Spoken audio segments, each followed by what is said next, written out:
The Texas Department of Public Safety says a key player in their investigation of last week's shooting isn't cooperating. Pete Arredondo, the police chief for the Uvalde School District, has 3 decades of law enforcement experience. He completed an active shooter response training just last December, according to state records. But authorities say Arredondo was the incident commander who ordered officers to remain outside for more than an hour during the shooting. The gunman was only shot after federal agents disobeyed the chief's orders and entered the school anyway.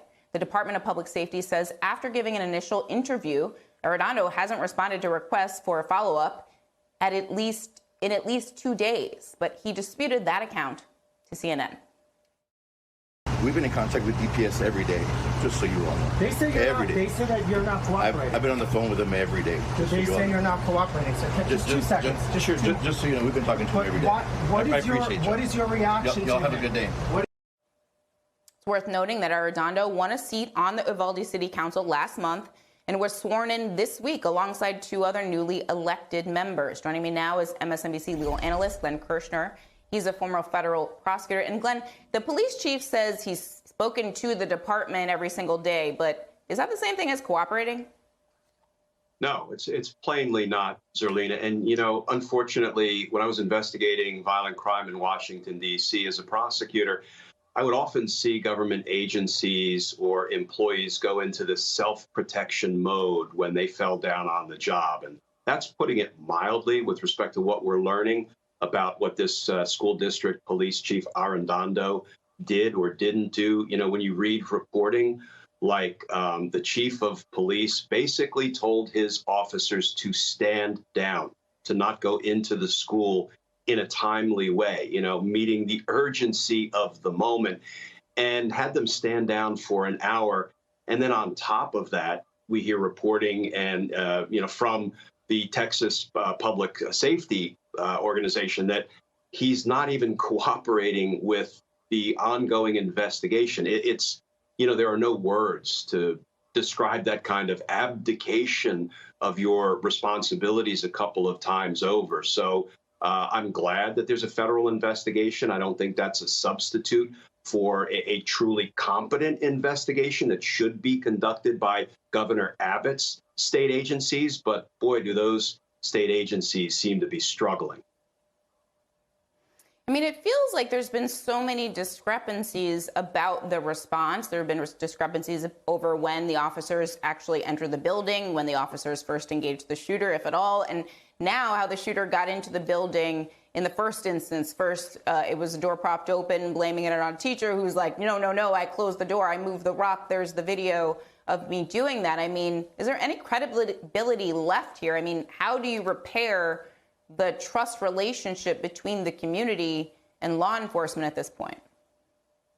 You know, probably by holding accountable those government officials, be they police officers or others, for, you know, just grossly falling down on the job, and perhaps engaging in this sort of finger pointing and this blame game that we're now seeing, you know, virtually over the bodies of unburied elementary school children. This is not the time for state agencies or chiefs of police to go into self-protection mode. But it feels like the only way to fix what is irretrievably broken in some of those Texas systems is to hold the wrongdoers accountable, or those who were grossly negligent regarding this incident and who are perhaps putting lies into the mix now to cover their own butts. Hold them accountable, get rid of them, and appoint some folks who really take the responsibility to protect and serve seriously. So there's 2 investigations that are ongoing simultaneously. There's the Texas Department of Public Safety, but also the feds are going to look into the law enforcement response here. I mean, what questions do you have top of mind? I grew up in the Columbine generation, so the fact that they're not going in after the shooter, even that raised red flags in my mind, and I'm not a former prosecutor. Yeah, so much for, you know, the saying that, you know, a good guy with a gun can meet the attack of a bad guy with a gun. That seems to not be the case. At least it wasn't the case in Texas in connection with this incident. So, you know, as much as we want to do sort of an autopsy, an after action report, and the feds will come in and try to get a handle on what in the world happened, what went wrong, and then make some recommendations to local law enforcement and the state government about how to fix it. I also hope none of this distracts attention from the real problem. And we all know what the real problem is. It is unrestricted access to weapons of war. In this case, by a teenager. I mean, that is what is at the root of this problem. And hopefully, you know, all of the chaos that we now see unfolding regarding this investigation, hopefully that doesn't distract from what the real problem is. And it's taking weapons of war out of the hands of, if not all Americans, at least those Americans who have no business accessing weapons of war.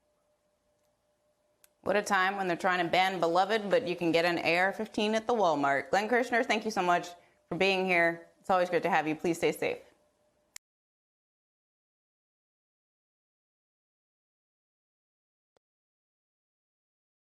Hi, I'm Zerlina Maxwell. Thanks for checking out our channel on YouTube.